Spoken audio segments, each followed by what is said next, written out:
So you could actually go to get equipment and measure and find that they're complying with the GIFNIR guidelines, and then send that into government or the Department of Communications, and they say, well, they're complying, we can't do any more about it.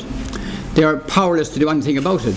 But regarding the actual political landscape that we're viewing at the present, I've been at meetings all over the country in front with lots of politicians and ministers as well. They seem to be powerless, absolutely helpless to do anything. And unless we change, the big parties seem to be tied in with industry.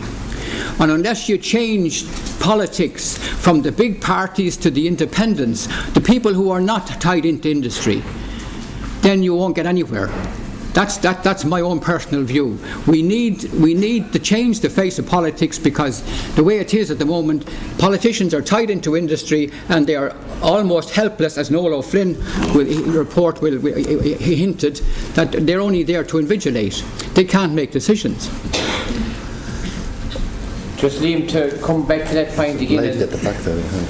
There's a lady at the back there with a hand up as well. Yeah. So lady back there, and says, yeah. Carol. Yeah.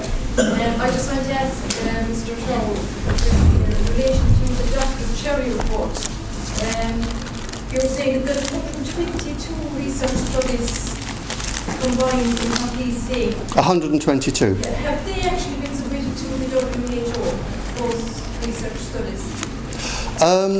The Neil Cherry report, it was the second one he did. Has it been submitted to the WHO? Yeah. The Neil Cherry report didn't cover just one thing. One of the 122 looked at insects, one looked at birds, one looked at eyes, one looked at different parts of the body, so that the whole report, whether it was sent to the WHO, to be honest, I don't know. The reason I mentioned that is because I was without the WHO in January. Well, it must have, actually, because it was presented to the European Parliament. That is the same place, isn't it, of the World Health Organization? So it was presented to the Irish Parliament, Brussels, New Zealand, so it must have gone to the World Health Organization.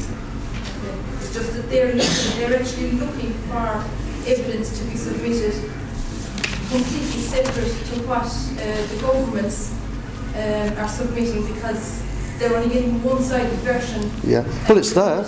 It's there. Neil Cherry's report is there. It's obtainable. It's on the web. Okay. And just to the gentleman there from the Leeds football, the only way you're going to get a result from the government is for everybody in the room to individually write to the government and saying that they're holding personally responsible for what they're doing in relation to this. Because in Glenmore we submitted to the Oireachtas and we got no answers whatsoever, and I treated it like a court case on the day where we submitted evidence, like what Mr. Trower is saying there, and Noel O'Flynn, the chairperson of the committee, did not want to accept the evidence being submitted on the day because it was too hot. He did not want to know more. He only wants to know Rapporteur's version of it. So the only way that anybody's going to do anything is actually put their own letter with their own signature to the Taoiseach and saying they want something to do. Thank you. Just come in there. Yes, sir. I just want to know, is there any difference between TV and radio frequencies and mobile, say, radiation or telecommunications? Or is it safer to be beside the TV